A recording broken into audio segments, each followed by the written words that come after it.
Hello. Hello, Hi, how are you today? I'm fine, thank you. How are you?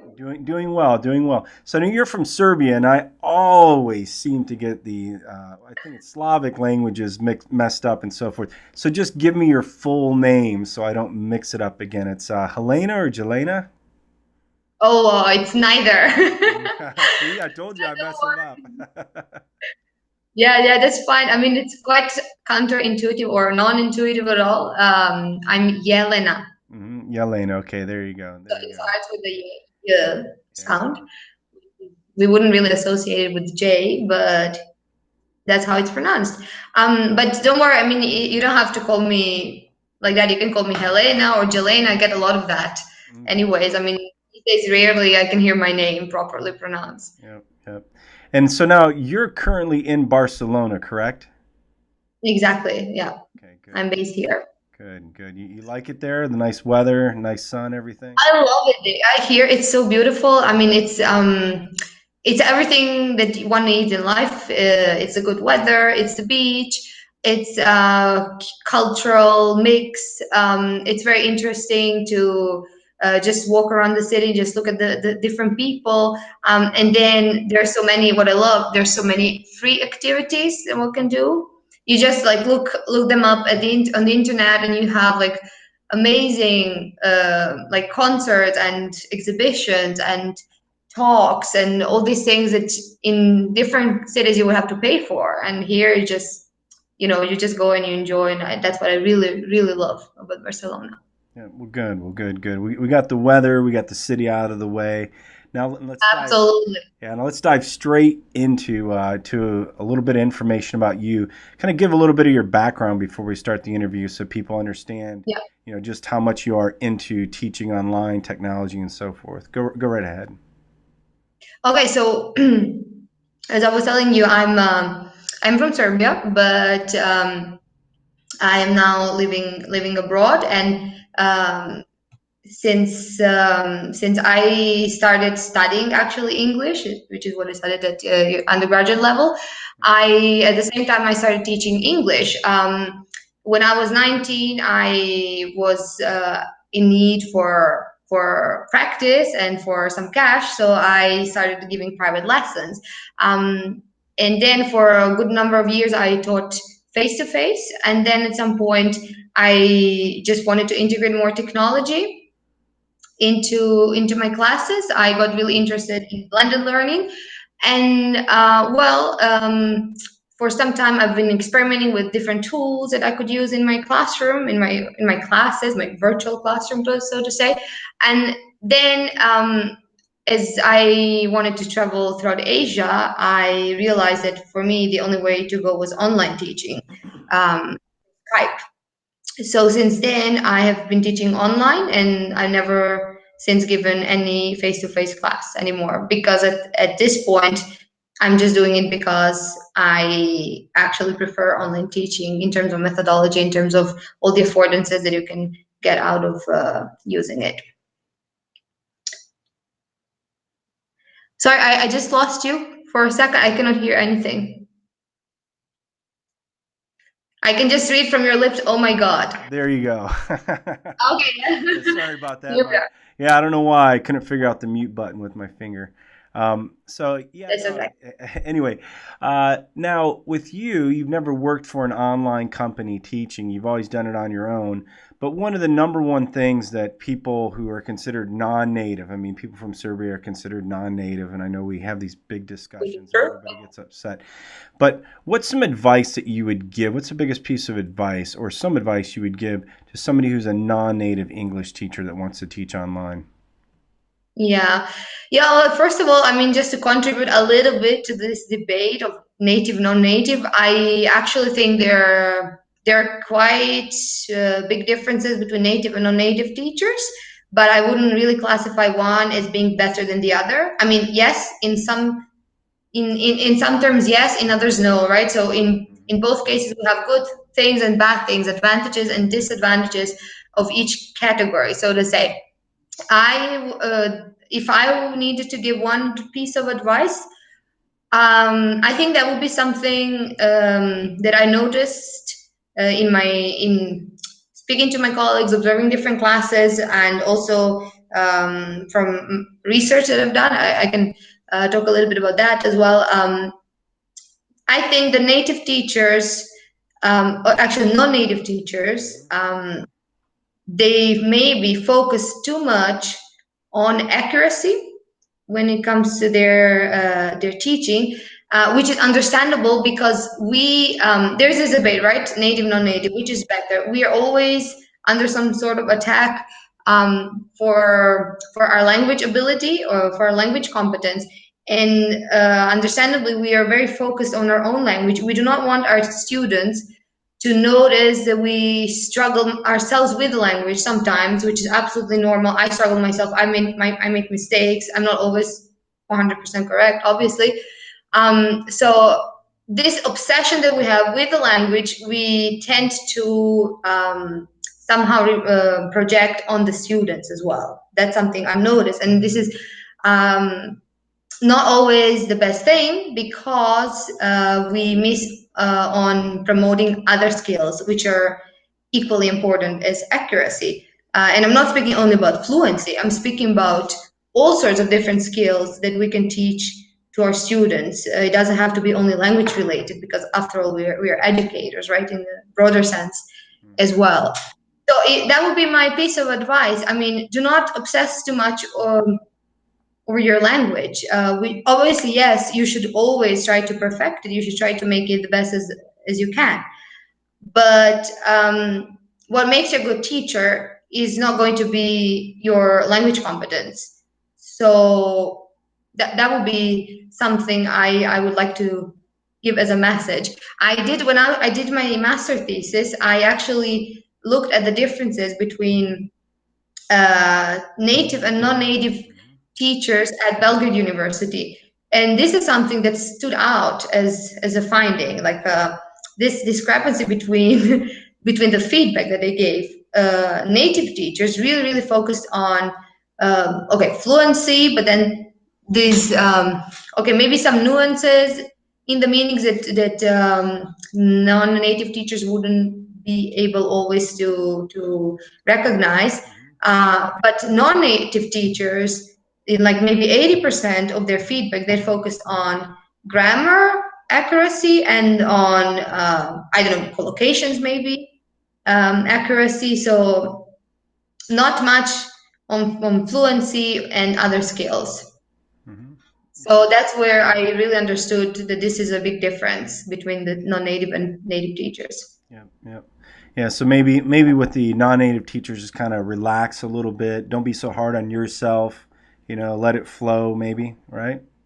Yeah, although I mean that would be assigned to cultural differences because obviously culture plays an important role in teaching.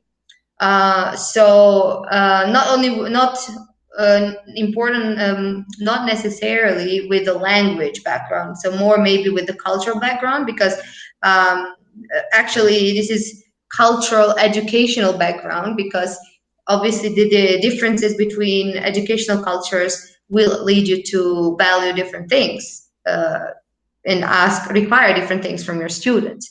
In our where I did this study, which is Serbia, so not all non-native teachers are Serbian, but you say that a lot of people come from Serbia on your website. So there, the educational background traditionally has been focused more on accuracy. I hope nowadays it is changing. I can see some changes, but still not as much as in as much as the cultural backgrounds from these teachers who would come from the States or from the UK to teach at our university. So obviously they would bring this, as you call it, this relaxed atmosphere with them. So yeah, I mean, that's something that you cannot really influence that much because you come from a different background, but by shifting the focus to different things, you can actually create the impression of this more relaxed atmosphere as well. Okay, good. All right, so let's move some more into the online teaching. So I understand why you got involved into online teaching is so you can travel and so forth. So that's good. That's good. Now, who exactly is freelancing for? What would you consider to be like the type of person that would make a good freelance teacher, as opposed to somebody who needs a job that likes that sort of Yeah. environment?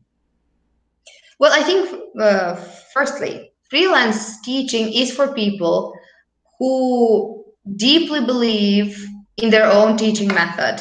And by their own, I don't mean that an egocentric, I know it all kind of approach. I'm speaking about people who are really passionate about teaching and who explore all the different theories, approaches, all the new trends, developments all the time, and who do not feel satisfied working in an environment where all of these cannot be implemented all the time. Because obviously, in a school system or in a company system, there has to be some kind of rules, or okay, let's say some fixed methodology that has to be followed. Otherwise, there will be a chaos, which is understandable. When you work on your own, you can experiment with all the different approaches you want to experiment with, and this gives you much more.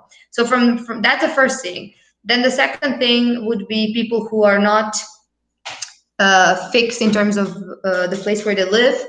Like I at that moment was I wanted to go traveling for a few months. So if you intend to do any of this digital nomad kind of lifestyle, then obviously online teaching is much better choice.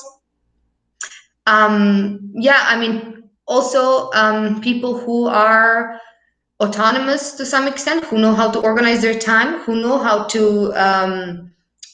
to attract new students. Because what is one advantage of teaching in companies and school is that you always have students. I mean, you should always have somebody to teach. Whereas when you work on your own, it's your responsibility to ensure that you have clients or students, or as you want to call that.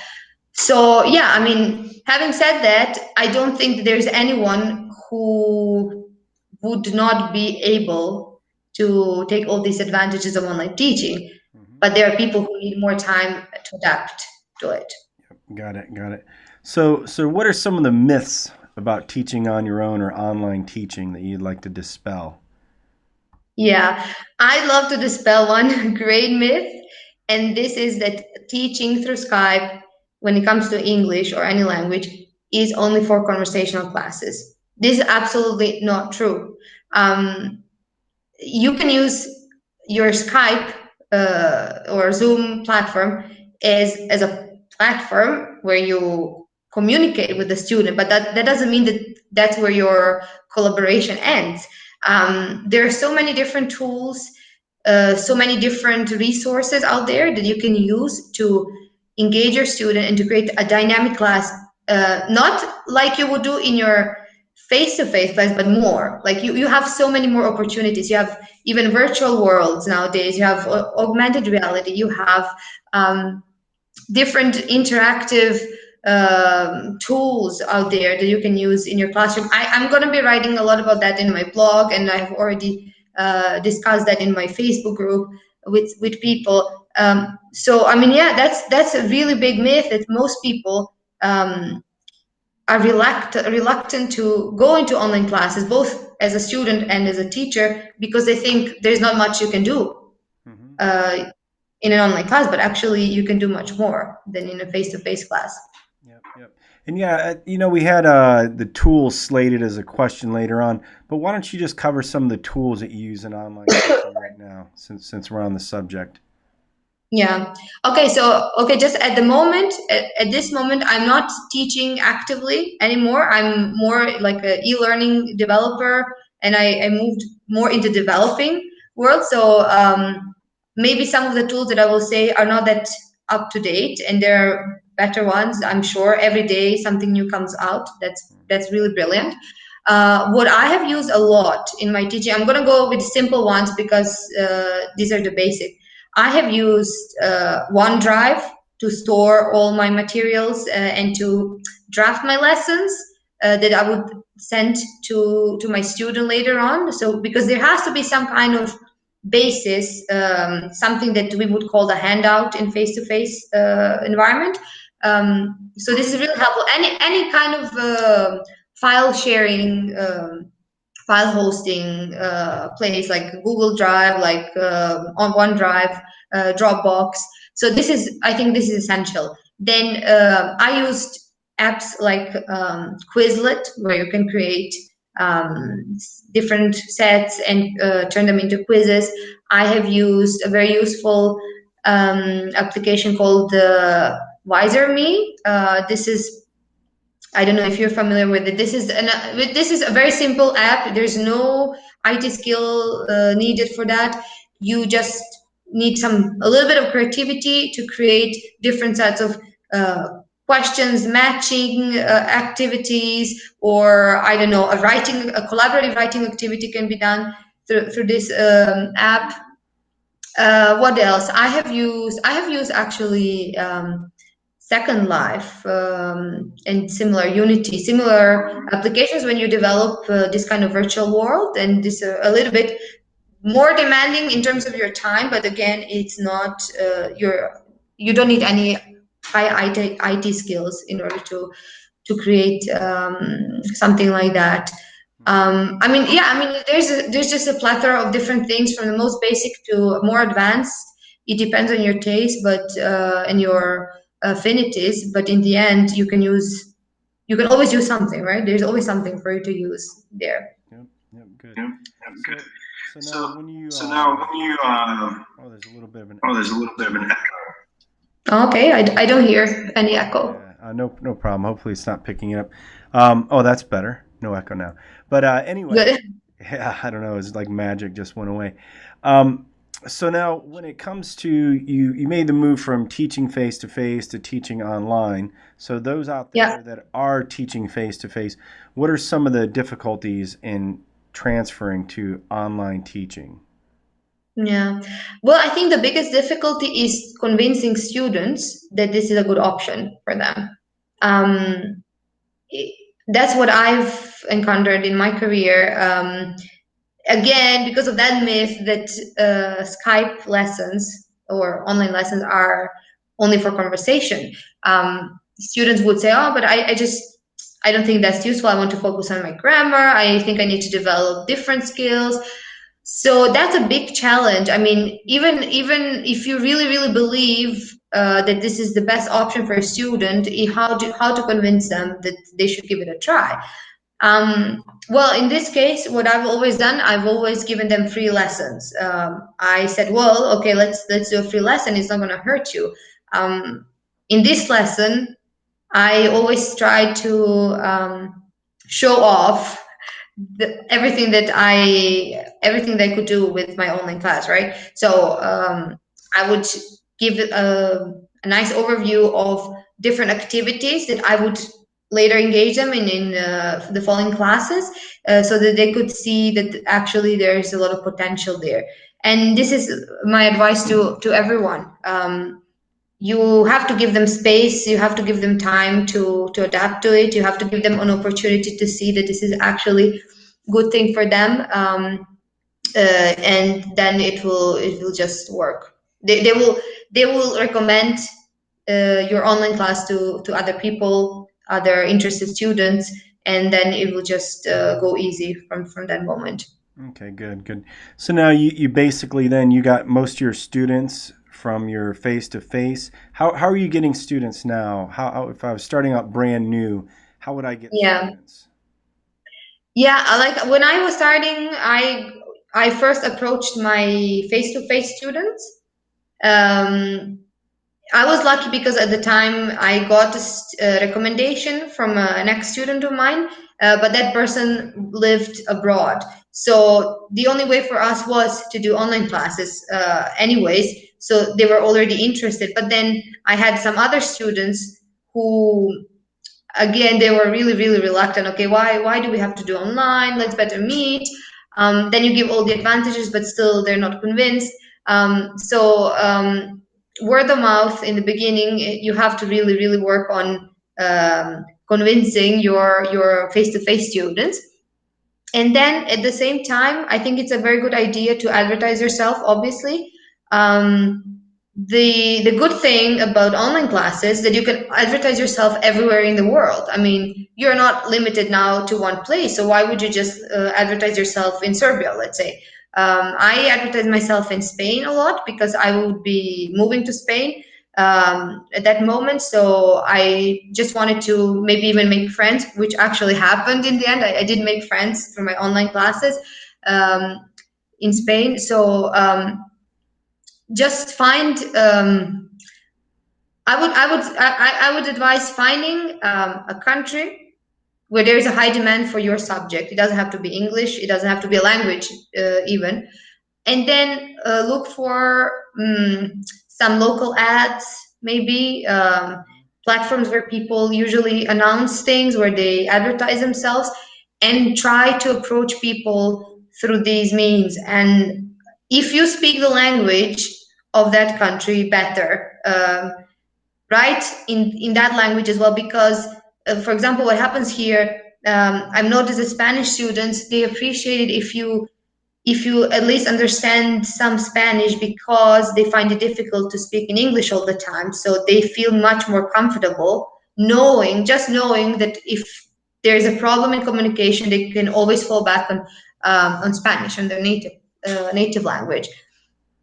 So yeah, I mean, advertising yourself different teaching platforms, and also advertising yourself on Facebook, on social media, everywhere. Actually, I mean, you have to advertise. Otherwise, you will end up only with students from your country that know you from before, or that others recommended. But this doesn't leave you with a lot of options, right? Yeah. So yeah. Yep. Yeah, and it sounds like too, maybe another tip you could pull out of that would be to learn some of the target language. So if you wanted to teach Italian students, make sure you know some Italian. If you want to teach some German students, sprechen die Deutsch, right? I think is it. But anyway, so no, good. And then now, one of the other questions are, what are some of the challenges that are coming up ahead when it comes to teaching online, as far as technology and so forth? What are some things that you see? Yeah, challenges are coming up. Well, okay, obviously technology is a blessing, but it's a challenge at the same time, always. I mean, you have I mean, technology is never perfect. You will always have some issues. If you teach somebody who is from a country where maybe the internet connection is not that good, which happens and happened to me, you can have issues. You cannot really implement all of these apps that require high speed internet connection. I mean, that's an obvious one. Then I think a big challenge is keeping like just going with the new technologies. Like, how do you actually make sure that you are actually keeping up to date with the development? Technology develops incrementally, and you just cannot really always get the grip of the new things. So if you, let's say, if you're not that well familiar with the newest trends, you actually as a teacher might end up seeming not that well informed to a student who is fascinated with technology. I had that as well. I had students who were really fascinated with technology. And then the challenge for me was, okay, I really need to find really, really engaging tools for them. Otherwise, they might find it boring, because, come on, they would say, okay, this is old age for me. You understand? Like this thing that nowadays is a huge responsibility on the online teachers to actually be very, very well informed when it comes to technology, to explore technology. It's another role that we have. And then a challenge as well is those students who are not comfortable with technology. There are students who are not comfortable with Skype or Zoom or any other video conferencing platform being the mediator in communication, which is understandable, because computer mediated communication is actually different from face-to-face communication. And there is a factor that there's this Skype thing between us, and it's not the same. And some people have a problem with that. It just happens so. And how do you bridge that? I mean, this is a challenge as well, and it can actually give you a lot of problems if you're looking for students and they are not comfortable with this way of work. Mhm.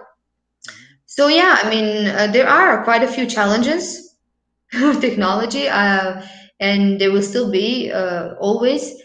But I think they're all surmountable, and it just depends on how much you want to progress. Okay, got it, got it. Now, since you're on your own, what sort of support group do you have? How do you have like a support system, being an independent teacher that can't just show up and here's your students? Yeah, how do you figure all that out? Yeah, I think support system is the most important thing when you teach online on your own because you're not in a school. There's nobody to observe you, to help you. You might end up feeling quite lonely. So definitely always try to build for yourself a network, a support community. You can do it on Facebook. You can do it on LinkedIn. What I did, I have a group on Facebook that I manage. It's called Online Teaching Community, and there it's a fairly new group. But there I gathered some online teachers, and everyone is welcome to join. And that's where we discuss uh, issues, we support each other, we recommend tools. So it's a real community of practice, so to say, kind of association. So Facebook, definitely Facebook groups. My group is not the only one. There's so many online teaching, online tutoring, ESL teaching groups. So just I think everyone should be in one of these groups. Then I also wanted to mention a group that I'm in. It's called Freelance Kickstarter.